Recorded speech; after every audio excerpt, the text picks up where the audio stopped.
Vamos a ver los números altamente compuestos, que están relacionados justamente con la cantidad de divisores que tenga un número. Entonces, específicamente, ¿qué es un número altamente compuesto? Es un número aquel que tiene más divisores que todos los anteriores.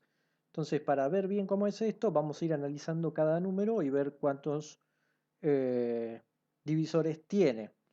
Una forma también de definirlo tiene que ver con la suma de la cantidad de divisores, que podemos llamarlo de n o sigma 0 de n, que no es más que la suma de divisores. Entonces, si tiene más divisores que los anteriores, entonces esta suma va a ser más grande que la de todos los números que estén por detrás. Entonces, directamente empezamos. El uno y el 2 los dejamos afuera, ¿no? Porque el uno no tiene nadie por detrás, el 2 es primo. Lo mismo con el 3. Recién el 4 es 2 al cuadrado, así que si este es el número, esto es como lo expresamos en términos de primos, el sigma 0 de n sería la suma, entonces tiene 3 divisores. Si luego tomamos, por ejemplo, el 6 es 2 por 3, tiene un sigma n que también tenemos acá 4, ¿no? Acá tenemos 1, 2, 4, así que son 3. Acá tenemos 1, 2, 3 y 6, 4. Y acá claramente lo que estoy haciendo, a pesar de que no lo dije, es decir quiénes son los números altamente compuestos. ¿Por qué? Porque, bueno, el 1, 2 y 3 los saqué porque, bueno, el 1 es el primero y 2 y 3 son primos, directamente ni son compuestos. Entonces el 4 ocuparía el primero, ya que tiene más que los anteriores. Después tenemos el 5 es primo y el 6 tiene 4, o sea, tiene más que el que tenía el 4, que eran 3. El 5 era 1 por ser primo. Entonces estamos poniendo, para poner ejemplos, cuáles son los números altamente compuestos en orden. Digamos, ¿cuál es el siguiente? El siguiente va a ser, bueno, podemos deducirlo porque el 7 es primo. El 8, ¿qué pasa con el 8? Pongámoslo. El 8 es 2 al cubo.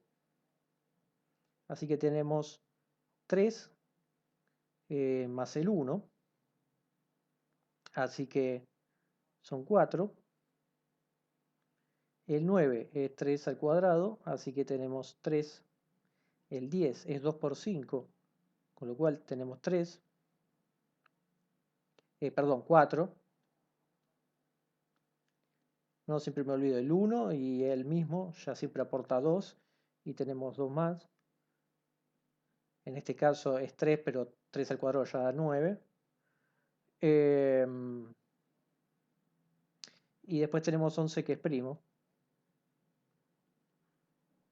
Y el 12 es 2 al cuadrado por 3.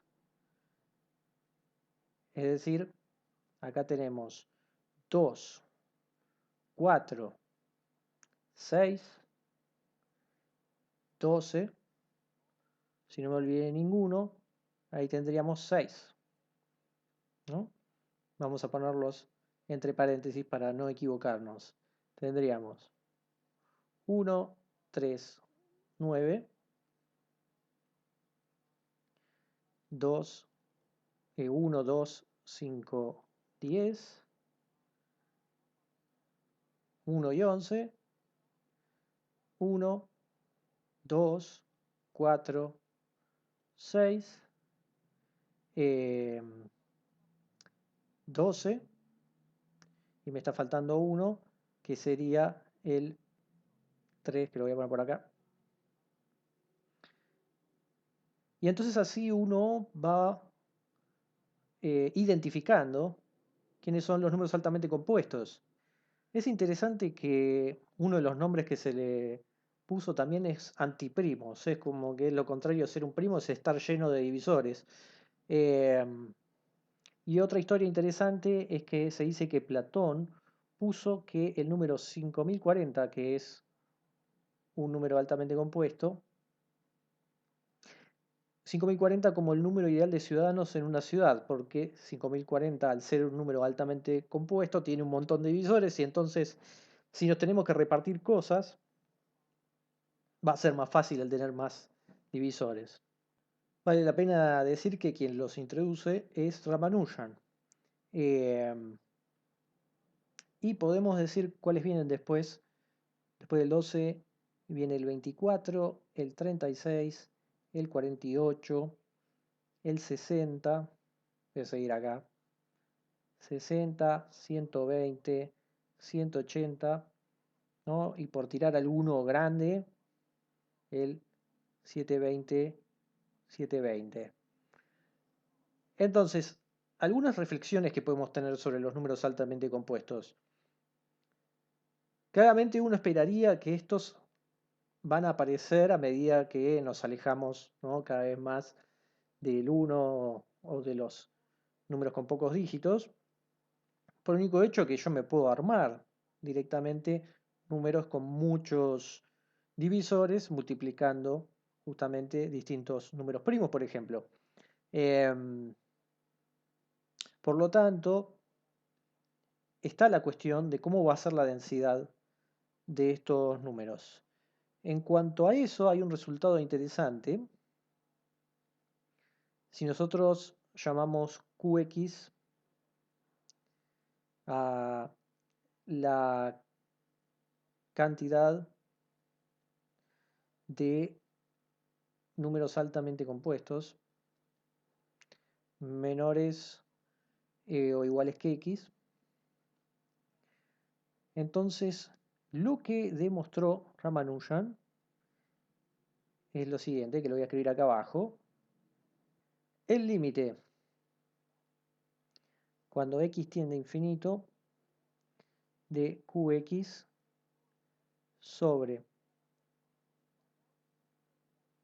logaritmo de x es igual a infinito. Así que por lo menos cuando lucha contra el logaritmo gana q de x. Entonces la diferencia relativa se va a hacer cada vez más grande, por lo menos con lo que tiene que ver con el logaritmo de x. Ahora, ¿cómo podemos caracterizar estos números altamente compuestos? Una cosa que pudimos ver acá, nosotros, de estos, ¿cuáles eran números altamente compuestos? Teníamos el 4, el 6, estos no, hasta el 12, ¿no? 24, 36, 48. Lo interesante, por ejemplo, que podemos ver acá y acá, es que nosotros al tener el 2 y el 4, tenemos simplemente 3 divisores. ¿Por qué? Porque tenemos 2 por 2. En cambio, cuando tenemos dos divisores distintos, tenemos el 2, el 3 y el 3 por 2. O sea, lo que quiero decir es que al tener dos distintos y no uno mismo multiplicado dos veces, logramos tener un divisor más. ¿Con esto qué quiero decir? En realidad no es un detalle muy importante, pero es para mostrar cómo es la caracterización. Si nosotros tenemos, si nosotros tenemos n escrito como P1 a la A1, P2 a la A2, etcétera, ¿no? En términos de los primos y las potencias. Entonces, número 1, tenemos los primos 2, 3 hasta el P más grande consecutivos. Esto tiene sentido que si uno pensamos que tiene que ganarle a todos los anteriores y quiero tener la máxima cantidad de divisores, entonces seguramente necesito que aparezcan todos. Lo segundo, esto pongámoslo, están todos, por decirlo de alguna forma. No estoy diciendo nada de los A1, A2, las potencias. ¿Qué pasa con las potencias? Bueno, las potencias son decrecientes. A2 mayor o igual a A3, mayor o igual hasta el último que acá pongámosle un nombre. AN. Son decrecientes. ¿Cuál sería una forma de pensar esto? Bueno, tiene que ver con lo que dije con el 2 al cuadrado y el 2 por 3. Si yo tengo potencias muy grandes, sobre todo de primos grandes, este número se va a hacer muy grande, pero va a tener menos divisores. Por lo que dije, al tener el mismo número multiplicado dos veces, eso saca un divisor, por decirlo de alguna forma, ¿no? Esto es muy al aire, pero esa sería la razón por la cual va a pasar que cada vez tenemos potencias más chicas. Más que nada en función de que sea un número que tenga muchos divisores, pero que no sea muy grande en relación a la cantidad de potencia que va a tener los primos grandes sobre todo, porque cuando yo eleve este último a un número grande, el número total que me queda es muy grande, a diferencia de si yo solo elevo el 2 o el 3 a una potencia grande. Pero eso no es todo, porque el 3 es lo que sigue a esto, que es que el último exponente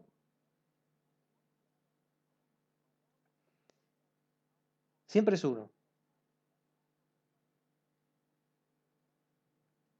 excepto por n igual 4 y el otro caso es n igual 36. No, porque justo los que tienen tic, este no tiene exponente 1, 6 sí, 12 sí. Bueno, esto tendría que traerlos este, para ver cuáles son los exponentes. Por ejemplo, en el caso de 24 es 2 al cubo por 3. El caso de 36 es 2 al cuadrado por 3 al cuadrado. La otra excepción. Y, a ver, veamos, 48 es 2 a la cuarta por 3. Y 60, por ejemplo, es 2 al cuadrado por 3 por 5. 120 es 2 al cubo por 2 al cubo por 3 por 5. 180 es 2 al cuadrado, 3 al cuadrado por 5.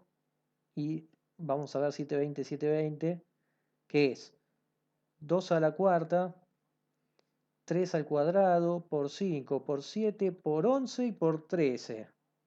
Ahora, existe otra definición que, digamos, trata de evitar esto de que a medida que me voy hacia los números más grandes, por ahí sea más fácil obtener un número altamente compuesto.